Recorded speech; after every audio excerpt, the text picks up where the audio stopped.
राज्याचे मुख्यमंत्री आदरणीय देवेंद्रजी फडणवीस, उपमुख्यमंत्री एकनाथजी शिंदे आणि त्याचबरोबर उपमुख्यमंत्री सुनेत्रताई पवार यांच्या उपस्थितीमध्ये राज्यामध्ये पहिल्यांदाच 3000 स्मार्ट बसेसचं लोकार्पण या महाराष्ट्रातील जनतेसाठी आणि प्रामुख्याने खेड्यापाड्यातल्या प्रवाशांसाठी आज आम्ही केलेलं आहे.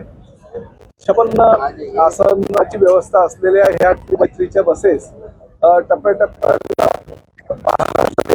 जे आमचे एसटी आणि स्थानक आहेत त्या ठिकाणी आजपासून त्याचं लोकार्पण करण्याचा आम्ही निर्णय घेतलेला आहे. प्रामुख्याने स्वारगेटच्या घटनेनंतर कुठल्याही बसेसमध्ये सीसीटीव्ही कॅमेरा आणि GPS यंत्रणा असणं गरजेचं असल्या कारणाने ह्या स्मार्ट बसेसमध्ये 4 सीसीटीव्ही आणि GPS यंत्रणा त्याचबरोबर सुरक्षिततेच्या दृष्टिकोनातून सगळ्या उपाययोजना करण्यात आलेल्या आहेत.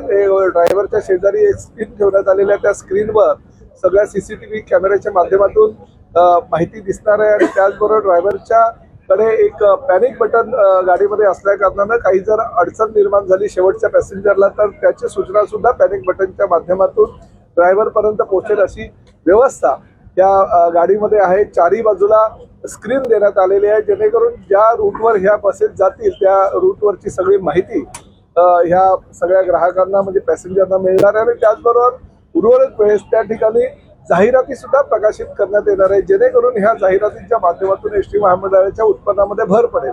अशा पद्धतीनं राजमेहता जिजाऊ हे नामकरण केलेल्या ह्या बसेसचं लोकार्पण आज ह्या विधी मंडळाच्या प्रांगणामध्ये करण्यात आलेलं आहे आणि भविष्यामध्ये सुद्धा अजून 2x2च्या 5000 बसेस या एसटी महामंडळाच्या माध्यमातून पुढील 3 महिन्यात घेण्यात येतील.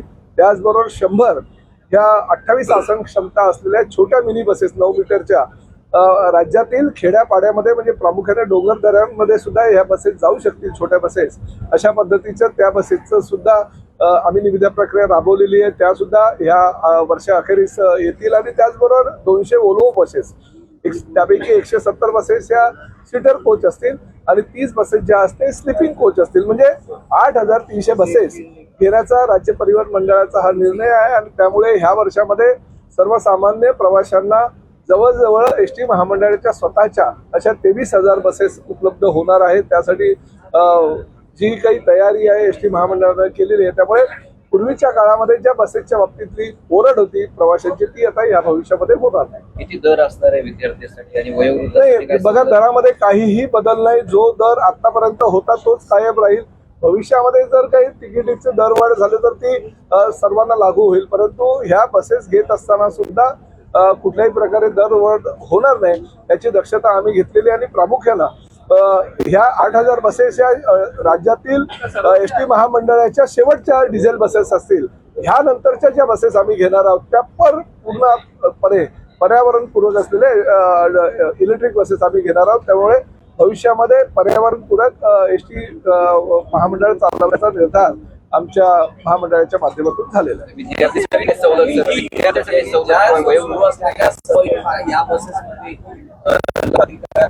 सगळे ह्या म्हणजे लाडक्या बहिणीच्या माध्यमातून 50% सवलत, ज्येष्ठ नागरिकांनी मोफत पासेसची सवलत, त्याचबरोबर जवळजवळ 67% पासेसची म्हणजे जी 33% विद्यार्थ्यांना जी प्रवासी सवलत आहे ती सुद्धा या बसेसमध्ये चालू राहतील. त्यामुळे पत्रकारांना देण्यात येणारे, दिव्यांगांना देण्यात येणाऱ्या सगळ्या ज्या सुविधा आहेत या सुविधा आणि सवलती आहेत या बसेसमध्ये असल्या कारणानं बाकी कुठल्याही घटकांवर त्याचा परिणाम होणार नाही.